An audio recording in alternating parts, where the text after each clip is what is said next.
Good morning. I'm Charles Lejano. This is One News Now.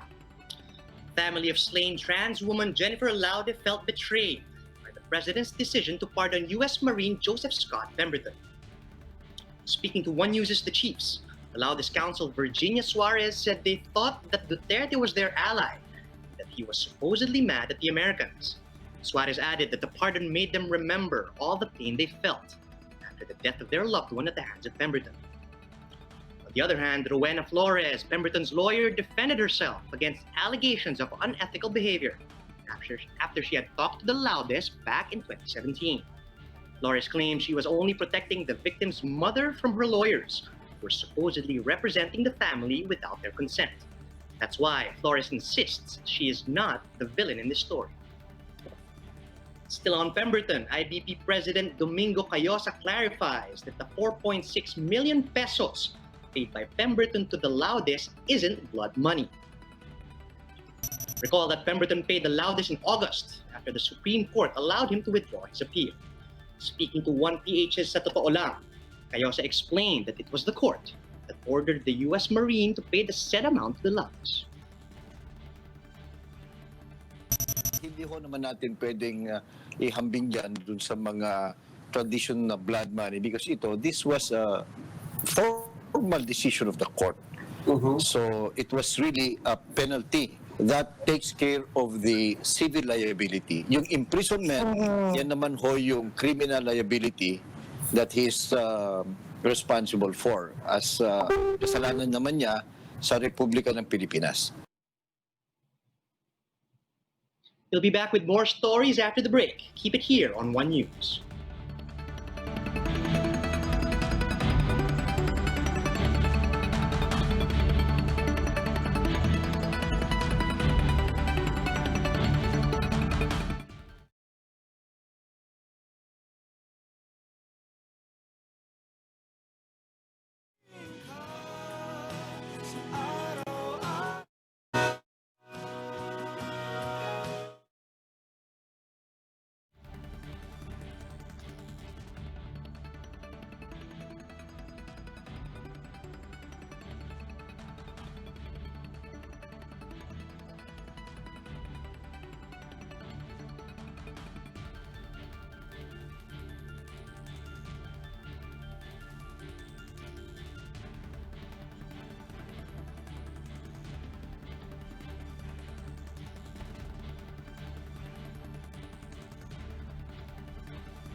You're still watching One News Now. I'm Charles Lejano.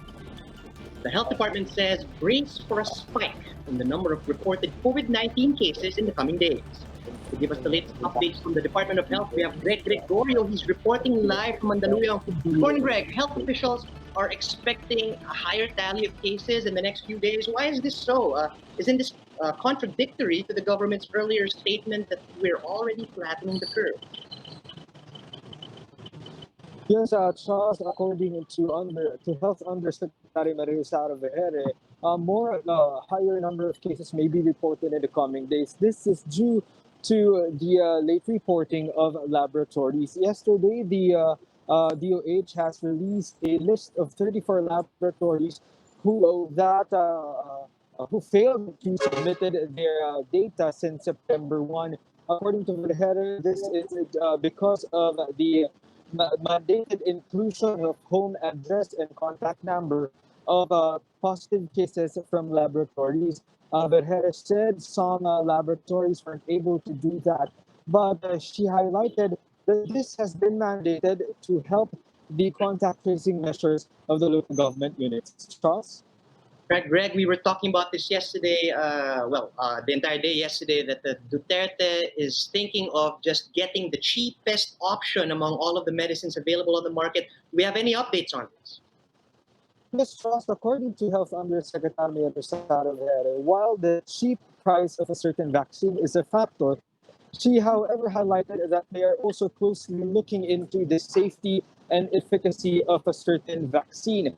Vergere highlighted that whatever vaccine maybe there is that the government will procure, it has to be underwent regulatory procedures from the FDA and other necessary agencies in the country. It has to be safe and effective before it has to be used to a certain population in the country. Charles? Talking about vaccines, Greg, we're talking about these trials for clinical trials rather for vaccines that are set to commence here in the Philippines. Do we have the latest on this? Charles, if we are if we are to talk about the Sputnik 5, there are no new updates about that yet. But according to Vergere, the Department of Science and Technology's Vaccine Experts Panel has already transmitted an electronically signed uh, confidentiality data agreement to Sinovac and Sinopharm for our negotiations with their vaccines in development. But the DOH cannot talk more about this as of the moment until the CDA is finalized and agreed upon by both parties. Charles? Right, so much for vaccines. Does the DOH have anything to say about workplace protocols or guidelines? Has anything new been released? Do we have to take note of additional things that we have to bring to work with us? Yes, Trust Vergere said the DTI and Dole is also reviewing their protocols or guidelines when it comes to placing or shutting down a certain office or building for this infection. Vergere said the possible granular lockdown or a specific lockdown for a certain department or just a building is possible. The necessary agencies will be releasing their update on that. Charles? Right, Greg, let's shift away from COVID-19 a bit. Let's talk about the white sand in Manila Bay. We have Environment Secretary Roy Simatu countering Undersecretary Vergere. Simatu is saying that the dolomite in Manila Bay could actually cause health risks. Did Vergere have anything to say about this? Charles, unfortunately, Health Undersecretary Maria Vergere doesn't have any new statements on that, but from what we know on the previous statements from the DH, dolomite can cause a negative effect to one's respiratory system. Charles? Thank you, Greg Gregorio, reporting live from Mandaluyong. Despite strong opposition from various groups, Defense Secretary Delfin Lorenzana went ahead and approved Tito Telecommunities' plan to construct cell sites within military camps. Lorenzana revealed this when he faced House lawmakers for their agency's proposed budget, 283 billion pesos for next year. The DND chief claims that he signed the contract because when senators scrutinized the deal, they did not find anything wrong with it. Still, Cagayan de Oro Representative Rufus Rodriguez raised concerns over this deal, pointing out that Dennis Uй's Dito Telecommunity is 40% Chinese-owned. But Lorenzana said it's just fair to allow them to set up towers inside military camps, since the same privilege was afforded to its competitors, Smart and Globe. The AFP assured me that they will institute safeguards so that the security of our camps will be maintained. Attention churchgoers, the Archdiocese of Manila will be allowing physical confession in churches in the coming weeks. Bishop Broderick Pabilio says the faithful must first set an appointment at the parish office before heading to church. He also stressed that the sacrament of confession cannot be done online, like the Holy Mass or the sacrament of the Holy Eucharist. The cities of Manila, San Juan, Mandaluyong, Makati, and Pasay are under the jurisdiction of the Archdiocese of Manila. To ensure the safety of churchgoers, Pabilio has instructed parishes to set aside time for confession and provide hygiene provisions for both the priest and the penitent. For more updates, visit News 5, the Philippine Star, and Business World online. Visit our website, onenews.ph, for more in-depth analysis. And you can also catch One News on the Signal Play app. Register for a free account now at www.signalplay.com and stream One News live anytime, anywhere. I'm Charles Lejano. We are One News.